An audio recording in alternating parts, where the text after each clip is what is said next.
Welcome to lesson number 2.2 in our course Third. In the last lesson, we have seen two types of alcoholic personas, and we are going to discuss the remaining four personas, important personas, and try to understand what is the soul of an alcoholic addict in this lesson. Okay, so the third category is by what do you say?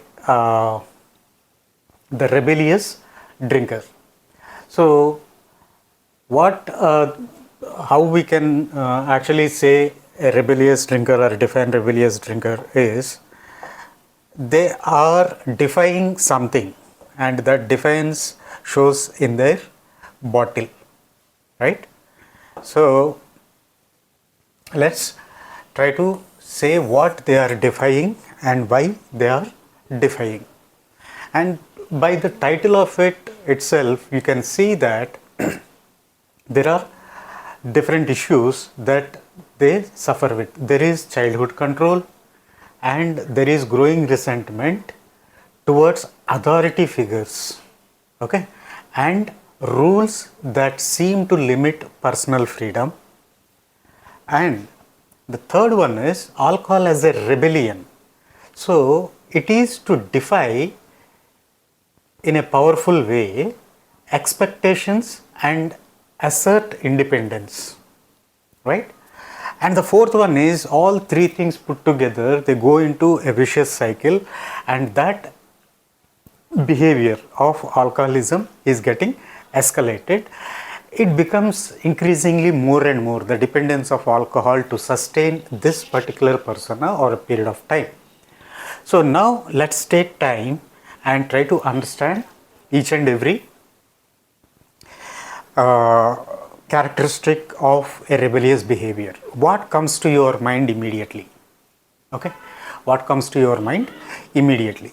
So here, if you look at all the things, okay, all the things that characteristics of a rebellious drinker, if you see that the first one is the roots of control. Since when a person gets controlled? Since their childhood. So people who tend to be controlled are not given freedom and always are asked to behave or conform, not confirm, okay. Let me tell you the difference between confirm and conform. Okay, so there is a difference between confirmation and conformity. CONFORM. So conformity means sticking to the rules, right? Whether something is right or wrong, whether the news is right or wrong, we just try to confirm it. But conformity means that a person was asked to follow a set of guidelines or rules or principles or values, or follow certain values, whether they like it or not. And this behavior of an alcoholic, how do we know that whether a person, this alcoholic's persona is that of a rebellious? So we need to look into their childhood, what kind of cages they have built in for themselves. Okay, so probably you can say that, I mean, there is a famous saying, famous line from the novel Godfather, where it says, I mean, I think it must be from Godfather, revenge is a dish best served when it is cold. So these people, they hold on to this, what do you say, roots of control, and that defiance is there since their childhood, and they wait for the appropriate moment to show their resentment. Okay, that we'll come to know in our next thing, that is growing resentment or a period of time. So people, they wanted to enjoy life. I mean, I keep on telling all my students, and most of you know, that children are not to be raised. We are here to learn from children because they are uncorrupted souls. They are curious souls, right? Curious individuals. They always wanted to explore. But we being the victims of victims, and we need to conform to the societal standards. Okay, if your kid is this many years old, and if they are not going to a certain school or a school of certain standards, then you are not giving them an education. Even if it is a burden for you, you still want to sacrifice that for you. For you it is a sacrifice. Okay, but for them probably it is more of a control. Okay, so now we think as victims because we have become victims of the society. I mean, like, the society makes you as a victim. See, unless and otherwise you don't wear a proper dress or shirt, and you are branded as something like not so worthy, right? Not up to the class, not up to the mark. So they have put in certain standards. So most of us, we don't know what we are doing. We are doing just out of habit. So because of this, we want to control. I mean, the same knowledge we transfer to our children. But the very reason why we want to have children, most of the people, they tend to forget. You want children because you missed something, that how it feels like being a child. Once you start growing up, once your heart starts becoming stone like. Okay, so from children we need to learn this tenderness, that honest curiosity, that sense of exploration. But unfortunately we try to tie them down with, okay, don't do this, if you do this you are bad, this is good job, this is bad job, and all these things. So we don't have enough patience and unfortunately enough time to spend with the children and learn from them. So it is a beautiful feeling to be a parent of young kids, seeing them growing up and looking at the way they see things. That's what we are supposed to learn. But over a period of time, if you start controlling the children since childhood, okay, you are this. I mean, we try to brand them and we used to call them names.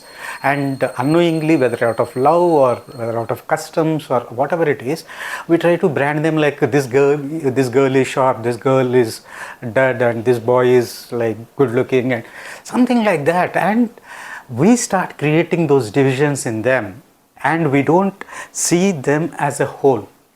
So, because of this parental flaw, which is not intentional, but it has come from with conditioning. So if you are taking an alcoholic as a patient, right, or family members of an alcoholic who are suffering because of this alcoholic, what you need to do, or even if you are having a person in your family, what you need to do is, how is their childhood? Because according to science, whatever, or according to some metaphysical concepts also, whatever you learn or whatever you absorb, every absorption, all the knowledge gets imbibed in our brain only till 8 years. After that, you just try to build on that foundation. Okay, nothing new things will come up, but for everything, every foundation, how an adult comes about into being and how he becomes or she becomes, the foundation is there in 8. They are like sponge. The mind is like sponge. Every word we utter, every act that we do, they just imitate, observe and repeat. Okay, they are just like a blank computer. Whatever you type and you see it, they receive it. So if we look into their resentment, right? Say for example, if a kid wants to go out and play, they don't want to sit in home, or they just want these days kids, they want their devices, either iPad or tab or mobile phone or whatever it is, they are hooked to it. So the moment you take it off, so knowingly or unknowingly, they build this resentment. Okay, so it is not intentional, but they think that their right to experience whatever that they are experiencing is being taken away forcefully. Okay, so that builds resentment, and it is not going to what do you say, go away, because it is being formed. So this resentment is like slowly building up, and it is not shown until they start becoming addicted to the same kind of joy they were experiencing using those games, or like using devices, or whatever they wanted to do. But is there a way out? I mean, we will come to know how do we deal with in chapter number 6. We are still in our first chapter, taking away the fact that we do have introduction, which is like quite academic in nature. But in the 6th chapter, we'll know the holistic approach, where we discuss all different techniques and tools, like how to identify once we come to know about the alcoholic personas. So one simple thing I would like to talk here about is, like, how do you address? So they think that we are authority figures. Whatever father and mother says, my mom and dad, whatever they say, like they see you not as friends but authoritative figures. They are taking away my happiness. They are taking away my joy, my pleasure. So this authority figure, right, is what is one of the reasons for this rebellious drinking persona. So external rules, you need to explain to children especially that if you are saying something, you have to give a reasonable explanation. See, one day I went to one of my friends' home, and the kids, they have come from Sunday school, and I asked the kid, I mean, he is hardly 8 years old, 7 years old or 8 years old. So I asked him out of curiosity, what did you learn in the Sunday school this day? And he said a few things, and I asked some follow-up questions, and finally I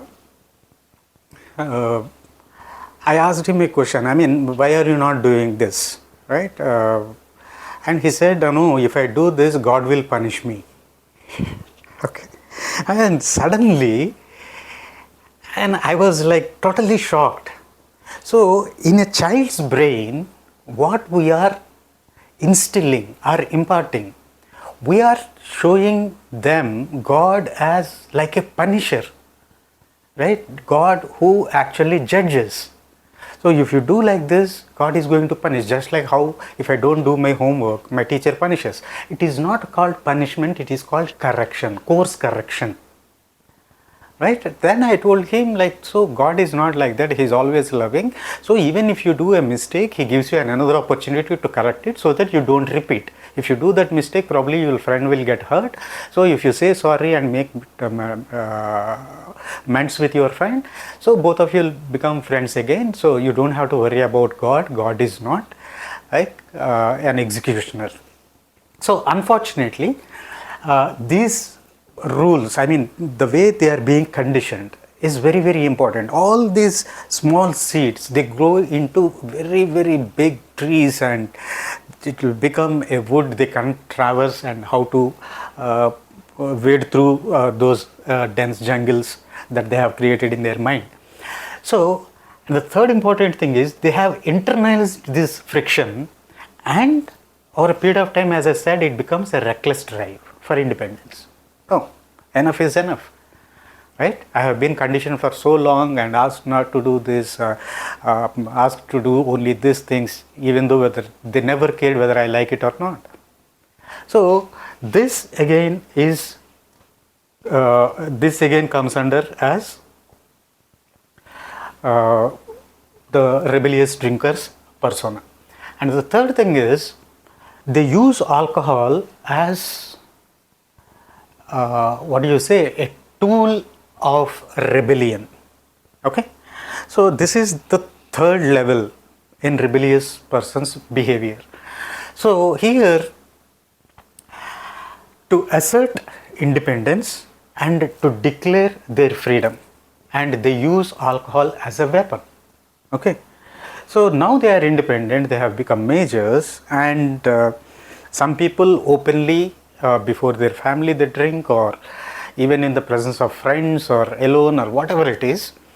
So they see that, okay, the moment, I mean, we'll come to how alcohol actually changes the way you perceive things, and altered sensorium and all these things we'll come to see when we discuss pathophysiology. What are the chemical changes that happens, which brain organs get affected, why there is removal of filter. And for the first time they go back into their childhood where all those restrictions were thrust upon them. So they want to experience that. So don't think that, don't judge them at the age of 20 or 25, a rebellious drinker. If he is drinking and speaking his heart out, he is speaking at the age where he felt restricted. Okay? And by taking alcohol, suddenly all these filters and all these social conditioning barriers and all these things, suddenly they get shut down or subdued or get numbed, and they can speak their heart out. So here there is a pattern. Okay, they are using just to express their rebellion. They need a weapon, they choose alcohol as a weapon because that gives them the freedom to assert their independence. Yes, now I am an adult, I can choose what is right and what is wrong, and they sense it as a declaration of freedom. Now just try to imagine, I know it is a painful analogy, try to imagine a person who got jailed or confined to a correctional center. Correctional center is the right word, jail is the wrong word. It is not a punishment, it is a correctional center. So I worked with so many jailers and department of jails and all these things, again correctional centers. So when I look at them and their approach, even the jailers' approach is like they are sinners, they are like criminals and all this, the brand, they don't see like why they have become like that.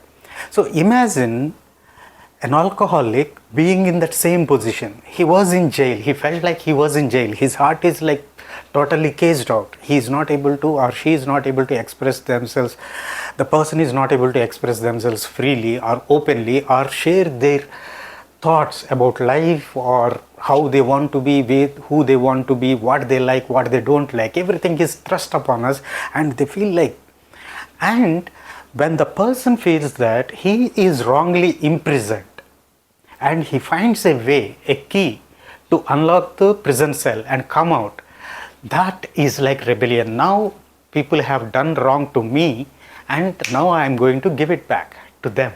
So this is actually the rebellion I am speaking about.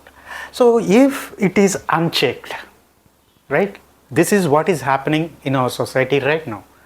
So nowadays, like taking alcohol is considered a social event or not so big deal. So unless and otherwise, if a person is not drinking, people are social drinking or something like that, they are strangers. In olden days, I mean, like if someone is drinking, okay, yeah, it is one of case. So but these days it has become so easy, so normal that okay, taking alcohol is not a big deal once you are 18 or 21 in some states, so you are happy. And in some of the cultures, some of the races, like even children also, they drink with the family, and there are like different things. There is no stigma attached to it. But unless and otherwise, we see the kind of person who is taking alcohol very clearly, the problem gets escalated. Here the issue is called escalation. This is very, very important. Why? Escalating behavior. So the person in this case, okay, so yes, from childhood there are some cages built in and there is growing resentment, and now the rebellion has set in, but the issue is not sorted out and they don't know. I mean, if this is giving me happiness, let me do that again, let me do that again. Okay, initially 2 large pegs or a couple of beers are used to give them the high, and they go into that state of altered sensorium, and they see like everything is hunky-dory and yeah, everything is rosy, and they live in that state for some time, but again they come back to reality because the pain is not healed. They again continue to do the same thing. That is called escalating behavior. Okay, so not all people who are drinking in their adulthood, they come with same set of story. Okay, same set of reasons. So just in Rebellious Drinker, we have seen so many variations, and for all of this the root cause is there in our HNTP, that is the art of history taking. That's the reason why I keep asking you to go through the lessons of HNTP over and over and again. Okay, the fourth type of persona is, I mean, this is like quite interesting one, and why I would say interesting is they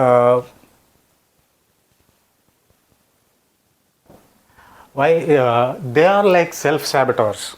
Okay, they want to destroy themselves, whether knowingly or unknowingly. So in this, again, there are, we'll discuss four of them. They want to undermine their success, right?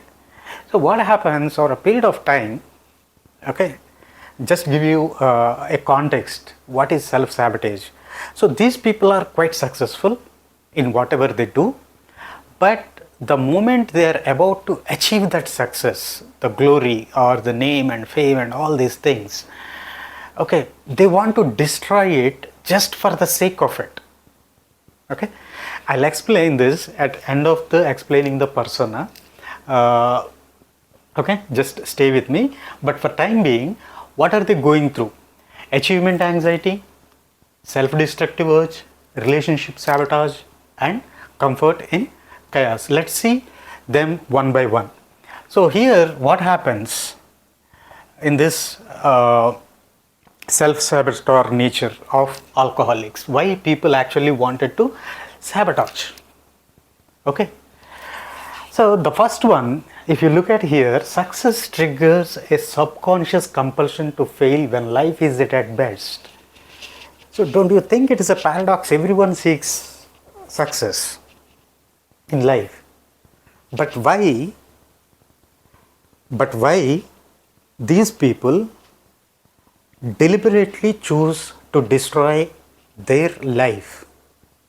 Okay, and the word here is subconscious, and it is a compulsion. Ever heard of the word OCD? Obsessive compulsive disorder. Okay, these people, they don't know why they are sabotaging their success. It is not a conscious choice. This is very, very critical. And the second thing is, it serves as a calculated sabotage. As I said, these people are like quite intelligent, smart, super successful, but they dismantle the positive path before it can be fully realized, right? So we see them as contrarians. We see them as, the word is contrarian, contra, it starts from the word contra, contrarian, contrarian, coming from contrast. So it will not be logical, it will not sound logical for us to understand these kind of people, right?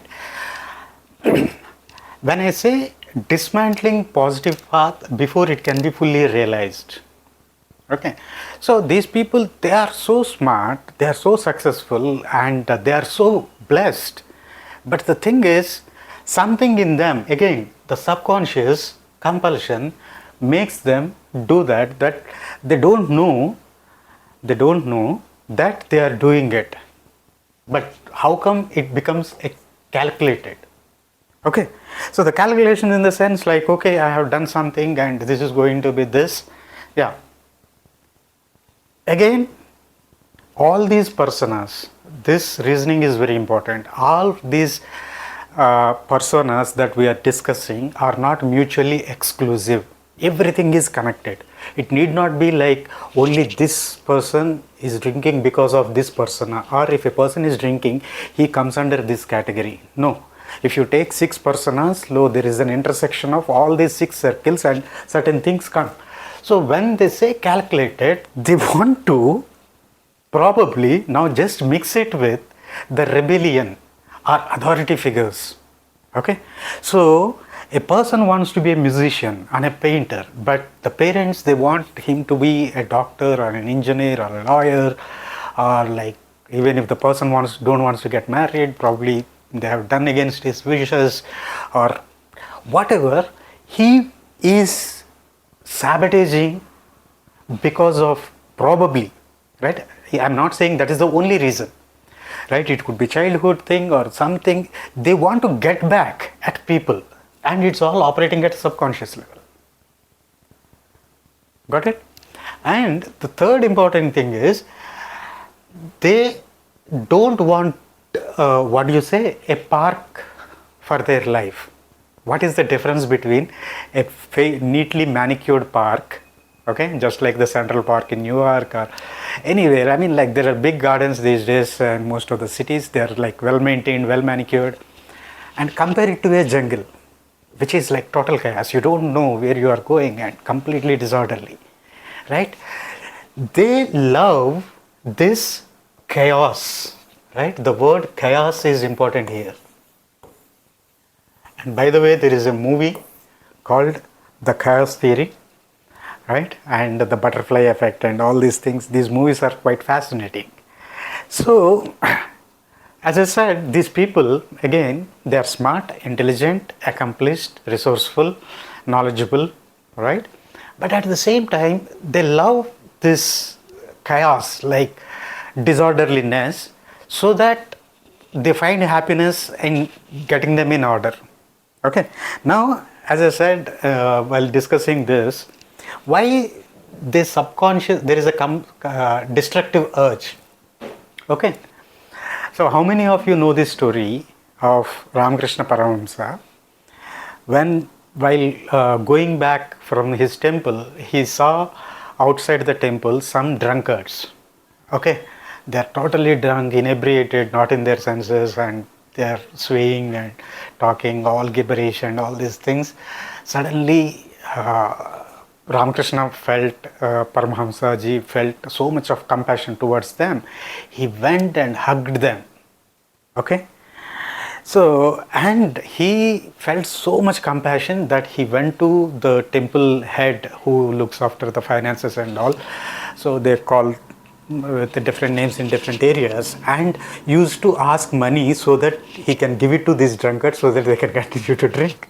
So, now the point here is, a realized soul like Ramakrishna Paramahamsa, is he encouraging alcoholics? No. He is not seeing the person, but he is able to see through the person. There is something inside those souls which is trapped and trying to come out. Only thing is, like, they are not able to find the right path, but they want to break out. And the only shortcut they are able to find is alcohol. Okay? He is able to see that. So, if you are able to see the soul of addiction, just like Ramakrishna Paramahamsa, and Hamsa means swan, and there is some urban legend. I mean, I don't know whether I should call it as urban legend or not, but the swan, they say that it has the ability to separate water from milk. So, I don't know how far it is true, whether it is scientifically proven or not, but I mean, why these liberated souls or realized souls are called Paramahamsa means they are able to discern, or they are able to understand people for what they are, not their external appearance, what kind of clothes they are wearing, whether they are educated, whether they come from money or high status or not, whether they are drunkard, they are like from gutters. It doesn't matter. They are able to see directly into their soul, and their soul is like craving for this, experience of this limited human, not so limited human experience and beyond human experience. And these people, they don't know, but they have only one shortcut, and though it is wrong and it is hampering their health or progress or destroying their health, they are not aware, but they are so stuck in this particular life. And there is also a Buddhist practice, right? They create mandala of, like complex mandalas, and for months together they sit and create, and they rub these stones and create beautiful colors and complex structures for months. They do it, and once it is beautifully done, and they just throw it away, destroy it in minutes. So there the concept is impermanence, and you'll be able to appreciate when I speak about the reason behind the soul of addiction in the lesson number 3, which is the lesson after this, once we complete the personas. So I'll explain it, right? So are these alcoholics? Am I trying to mention them or compare them to Buddhist monks? No, it's not. But that I try to see the parallels over here. Okay, probably Ramakrishna Paramahamsa saw that thing, okay, impermanence, but these people are struggling, they are in pain. In the first persona also, we have seen that how much pain these people they go through. For them, they are drunkards, and they don't know what they are doing. They are not like rational, they are not like reasonable, they don't have any kind of common sense, they let go of decency and all these things. They are being brainwashed into our brain, but we are forgetting that they are like human beings like you and me, right?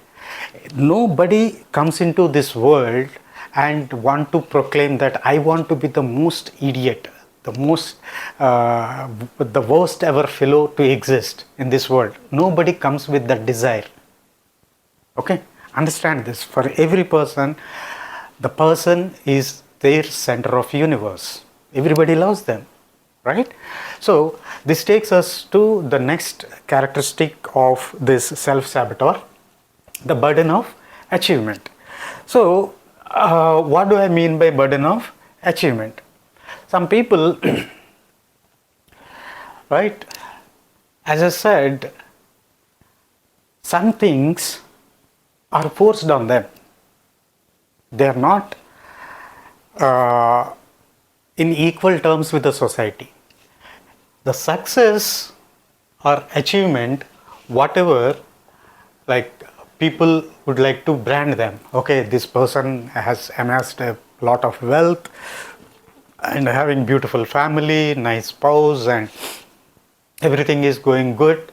But this becomes a burden because their heart is somewhere else, right? In societal terms, yes, they have achieved, and that makes them feel like they are holding on to a burden which they don't want. So somebody wants to dance happily in the rain or like this thing, but imagine someone like Mukesh Ambani or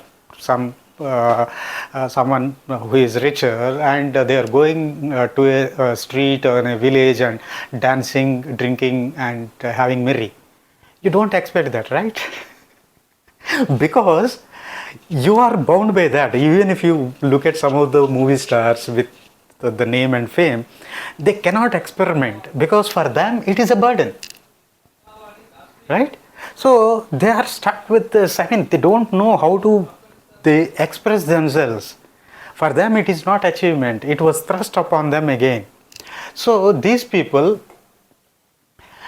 they become imposters. They are there but they are not there, right? They do the job, everything perfectly. As I said, these self-saboteurs are quite intelligent again, right? I am repeating this, but they somehow feel, right, if I am making some X amount of money, by next year I should be making 3x the amount of money that I need to make. If I bought a house in this place this year, in next 2 to 3 years I need to buy another house or another car, or go for this trip, and all these things, they are not giving them happiness. Somehow they wanted to restrict. So they don't want to be puppets in the hands of puppeteers, the invisible puppeteers who pulls the string to make them dance. Okay, this is called the burden of achievement. And we think that all the people who have money, wealth, name and fame are happy. But seriously, have you ever come across a person who is absolutely happy? right? Pleasure is different from happiness, and joy is something totally different. And the ecstasy, you can't even imagine what it feels like. And that's what we are going to do in our next course, the molecules of ecstasy. All the pharmacy is inside of us, and you need to check out that course as well, where we see that how do we activate these hormones so that our you don't need anything external, everything is inside. Only thing is you need to activate these molecules of ecstasy. So for them, these self-saboteurs, alcohol is that one molecule that gives them ecstasy. So this sabotage, I mean, again, sometimes or most of the times it is unconscious or subconscious. So even though it is painful, they want to live in that status quo because there is no joy in achieving anything much bigger they have what they have already achieved. And this is quite important, the relationship sabotage. Okay, some people say, for example, some people had they seen some breakups or getting close to someone and expressing their love or affection to their family members or to the opposite gender or to their kids or to their parents or relatives or friends, and the breakup is like very painful and emotionally very hurtful, and they are unable to come out of that pain. And see, success people, they tend to attract more people into their lives, and they, I mean, other people who see these people, these achievers as successful people, they want to get in touch. But these people are extremely afraid of getting into any kind of relationship, even a platonic friendship or platonic love. So they don't want to get it. If they sense that these people are getting into a kind of relationship, even if it is a non-harmful friendship, they don't want to be in the good books of the other people, right? If they sense that someone is getting close to them, they deliberately choose this alcohol to create a big rift between them, and they use this alcohol as a weapon. Sounds interesting, right? So they see no meaning in relationships, actual relationships. Okay, so I mean, like, people use relationship for various purposes and various, what you say, different to achieve different means and all these things, and they don't see any kind of sincerity. And these people, they're able to see through why the people wanted to get connected, and deliberately they choose this thing because they don't want to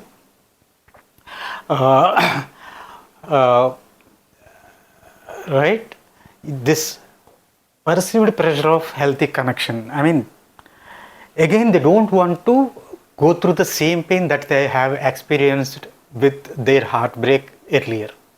Okay, so they don't want any kind of relationships and just hi, bye, and just it is purely transactional, nothing like that. Okay, so these people, they do take alcohol just to sabotage. So when we look into the relationship health, right, how a person's relationship health is with the people around them. Are they having cordial relationship? Is it warm enough? Is there enough warmth? Is there enough love? Is there enough reciprocation? And all these things are important when you are talking to a coach, because it can give you some insight into what kind of person your client is.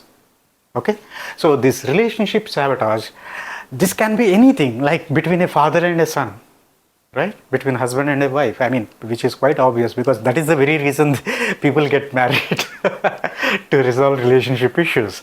That is like one of the biggest challenges, but it could be with anyone. So some people, they want to remain to themselves and they don't want to mingle with people. So this is like one of the reasons why how the saboteur persona works. And the last way is the comfort in chaos. Okay, so as I said, if someone takes you on a guided tour to Central Park in New York, or some exquisite site like Cambodia, or some archaeological site, or some plantation or something like that, so you feel very comfortable. But what if people leave you in the middle of a jungle, right, without anything to guide you or to give any directions and what to achieve and all these things? But these people, as I said, they are achievers, they like challenges, right? So they always thrive in a familiar state of crisis.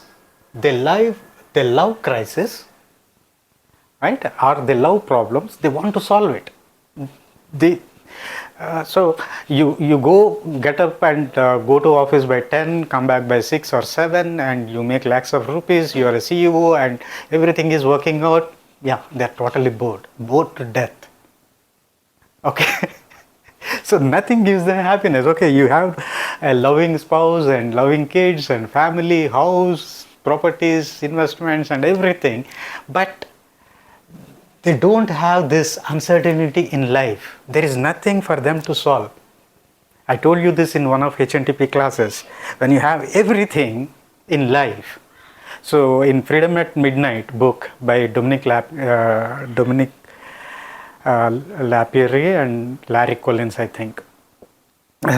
So they have written this book called Freedom at Midnight on Indian independence. And in that they mentions that most of these princes of these princely states, India was never India 75 or 70 plus years back. It is a composition of more than 500 plus princely states, independent kingdoms. Okay, so all these princes, they don't have any kind of challenge in their life, right? They don't have to work for their food, and they don't have to work for their shelter. They don't have anything to do in life, and they have all the wine, women and games, whatnot, all the things that they can aspire for. And when there is no challenge in their life, and it takes you into ultimate boredom. And many of these princes, what they have done is, at a very young age, having seen all the things and having experienced what we lesser mortals aspire to experience, they have become so bored. Most of them, they have committed suicides, right? So for them, this failure again acts as a shield, right? Though the negative self image is there, but for them it is safe self image, and they avoid pressure of success by retreating to predictable turmoil, right? Not answerable to anyone. This is how an alcoholic with sabotaging personality or persona behaves, and the reasons for being who they are. This takes us to the fifth persona, the loneliness drinker, one of the most painful Devadas persona of our lesson. So the loneliness drinker, if you are alone, you want to fill it something with your fantasies and imaginary world and hallucinations and all these things. For that, they drink. Let's see what they are looking for. There is a lot of emotional emptiness. Okay, they wanted to convey something, but they are not allowed to convey those things. So over a period of time, they have been called so many things, right? So you are not good enough and you are not doing enough. So they want a total disconnection from others. They don't go out to parties to celebrate or to have a good time, and they sit with themselves and they want to fill that emptiness, and they live in their own imaginary world. Most of them, they watch movies or listen to songs and go back into their good times and try to relive those moments. This is how they feel. And these people actually, they talk to themselves, right? For them, alcohol is a companion. So instead of talking to another human being, right, they see alcohol as a companion. Okay, So I met an IAS officer, very senior IAS officer, and I spoke to both him and his wife, and he did some extraordinary projects and all. But the problem with him is obesity, and my CEO, I mean, through some connection, they come to know about me, and I met them. And the problem with him is he is an extraordinary administrator, no doubt about it. But he drinks every day one full bottle of single malt whiskey, and without having that, he cannot sleep. Right? His day is not full, and he's quite obese, more than 110, 115 kgs. I mean, tall guy, probably 5'10 or 5'11, but even then he is in like serious obese category. So for him, I mean, the history is like quite exhaustive, so I don't want to go it. But what I could see is like he is lacking this human connection. Okay, and again, please don't come to single conclusions like, okay, so only human connection, or only rebellious, only childhood pattern, only controlling, only defiance, okay, only self-sabotaging. No. One of the things that I identified is like he is lacking that human connection. When I spoke to him, and he didn't realize, I mean, we spoke for almost like 1.5 hours, and he told me at the end of the thing, I don't know, like if I have the ability to converse with someone for 1.5 hours without realizing that I can communicate. So what he is replacing that human connection. Because I am a coach and I don't have anything to judge him, and judging is not my job as a coach, but I let him, I gave him the comfort or the freedom or a space to express himself. So that human connection is there, and for these lonely drinkers, it is a temporary relief. Okay, after a hard day's work, and they don't want anybody to disturb them, and yeah, just it is simply called unwinding. Okay, so there are certain people, they briefly feels comfort and rigid awareness of isolation, and they think that okay, all is good, and these are one of the most peaceful drinkers that you can come about. And one of the serious problem with this loneliness drinkers is that, so if they continue to do it without addressing the root cause and without taking the help, this isolation becomes deepen. This become deep. So drinking further alienates others, creating more loneliness. So it becomes a vicious cycle. They're feeling lonely, and for temporary relief or replacing with the human connection, and they feel good and they need it more. So it becomes a vicious circle, and they are unable to come about. That's how they end up in substance abuse of alcohol. This takes us to the last persona of alcoholics in the soul of addiction, which is like these people are quite dangerous. The high functioning alcohol. I mean, like when I said about these people who are like self-saboteurs, they are like saboteurs of saboteurs. Right? If they are smart, they are smart to the power of smart, or smarter. Okay, that's how we can view them. They are not just smart, but they are very good at manipulating. They are not only good at manipulating people, but they are good at manipulating themselves. Right? Nobody can argue with them. They are called high functioning,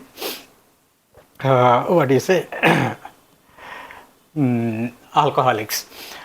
So the weapons they use is denial and disguise. When I say manipulation, they use this disguise quite effectively. Okay, and you can't win an argument with them. They are like high function, successful alcoholics, I would say. But for them also, for a period of time, unless and otherwise they see what actually they are going through, so they get into this substance abuse eventually. So what their persona is like, we'll just quickly go through that. Okay. So the first one is public success. So, and these people, it starts like just celebrating, right? But for a period of time, what happens is the public success, the public adulation or adoration or appreciation, whatever. So they maintain impressive career and social standing, and yeah, with that, with alcohol, they crack jokes and they make people happy around them and all these things. Say, for example, if you take Shah Rukh Khan, right? So he drinks, but people love his drinking when he is drunk, right? Nobody takes offense. So because he is a phenomenal success, he has come from ground and reached astronomical heights, and nobody finds fault with him, right? But what if it becomes once he passes the most successful phase of his life? What if he becomes an addict, right? Unless and otherwise, why he is drinking, and is it really required, or has he done enough for it or not? Okay, so this is one type of one of the reasons for this high functioning. And second thing is, as I said, disguise. These people, they drink for themselves, and at the same time they are so smart, they separate drinking from professional life. Nobody knows because they don't go out socially to drink. For them, work is different and my personal life is totally different.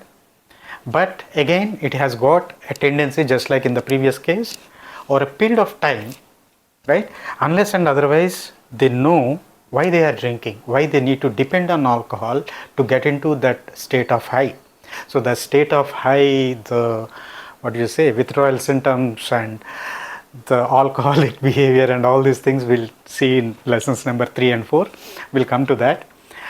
So they are good enough and smart enough to compartmentalize these two things, and yes, yet there is a risk of them being getting addicted or become an abuser of alcohol. The third reason or the third trait of this high functioning alcoholics is that they are very good, damn good at rationalization. And when you listen to them, you feel like, yeah, absolutely there is nothing wrong in drinking alcohol. They can convince you in such a way. They can convince you in such a way. Yeah, absolutely. If a person is not drinking, he is stupid enough. They can make you smoke, drink, dance, do all these things. So they are smart in that way. So this justification, right, the reasons they give, I mean, they are extremely well read and they are knowledgeable, they are smart enough, they can conjure up things, and they bring in all kinds of examples and all these things. So these people, they have their rationalization, and at the same time, if you confront them, they say that this is not my problem at all. Okay, so if I want, I can leave it any time. So what is wrong in having good time? I mean, their rationality, I mean, you should listen to these kind of people when they are drunk and you get in awe with them. Whoa, wow, I also should be drinking like them. So this is their magic. And the last trait of this high functioning people is that hidden dependency. Most of them, these high functioning individuals, when they become addicts, right, that's where the dependency sets in. They don't know that there are other ways of getting into that state of ecstasy or high or like altered state of sensorium or whatever it is. So they need alcohol. That means the dependency has set in them, even though they are high functioning. So say for example, you might have known this, Jhunjhunwala, Rakesh Jhunjhunwala. I don't know how many of you know him. He is a very good, he is considered as Warren Buffett of India, very good with the stock market. He amassed a lot of wealth, and he passed away because of this drinking. And a socialite, lot of money, he died because of heart attack, because of his drinking, smoking and eating habits. So he has come, he was like, yeah, discharged from the hospital, and after coming back from the hospital, because of drinking, smoking and unhealthy eating habits, he got this heart attack, operated, come back, is in wheelchair and threw a party, and in that party, while again drinking, he left his body. So unless and otherwise we understand this dependency or this tendency to depend on alcohol for your happiness, okay, so they may end up being an addict. So these are the personas, and if you look at common threads, what unites all the alcoholic personas, as I said, like all the 6 personas that we have discussed, they are not mutually exclusive. Okay, so as I said, like if there are 6 types of personas, and some may have only 2 or some may have only 1 persona or something from another thing. Okay, so we don't know which interferes with what. Okay, 6 different personas, and we need to see, okay, these are the common things, these are the common things, these are the common things in these 2. So like that we need to understand where exactly they intersect. So 5 points. One is isolation, emotional maturity, numbing pain, distorted self-image, and it is a repetitive behavior. It is never enough. Okay, anything that comes from outside is not going to make you full. You are dependent. Unless and otherwise I have this food, I don't feel like full or happy. You are dependent. And unless and otherwise the person says that they love me, my life is not full. You are a dependent. The love should come from inside. If you love yourself, automatically people around you start loving yourself. Okay, so if you need a substance outside of your body, instead of like activating your own inner self or finding the joy within, you are still depending. So when you see an alcoholic, first try to remember these 2 classes in chapter number 2, the soul of addiction, right? There are n number of causes, and that can be identified with proper history taking. And in the final and last lesson of this chapter, we'll see actually the things some of the healers or some of the therapists who worked with alcoholics, and which are not physical or like not so obvious, how they see an alcoholic. For example, we see Louis Hay's perspective, what are the emotional roots of addiction, and then we'll see how certain people, they plan their alcoholic behavior at the soul level itself, even before they are being born. It was discussed very clearly by one of the author, Robert Scratch, in his book, in his 2 books actually, I have read, The Soul's Plan and The Soul's Gift. So we are going to study why certain people choose to become alcoholics in this lifetime. What is their purpose? And then we also see the brain-wise past life reasons. So if there are like certain things, so when we talk about collective karma, so I mean, I don't know how many of you remember, I asked you this question when we did this first lesson of HNTP, when I spoke about a maid and an alcoholic husband. When I asked this question, who needs counseling? And everyone said like the alcoholic husband. But I said no. The maid is suffering because of the husband. We don't know what their past life is, who they are, right? So unless and otherwise, she tried to understand, why did I attract such a husband into my life, and come to terms with it and accept things as they are, and then forgive him and start working out on creating a better relationship. It's not going to work. I remember, like old students from HNTP remember this. So there could be past life trauma, karmic patterns, relationships, and healing through awareness. So this concludes our chapter number 2 in our course Tada. So I'll see you in the third and final lesson of the second chapter.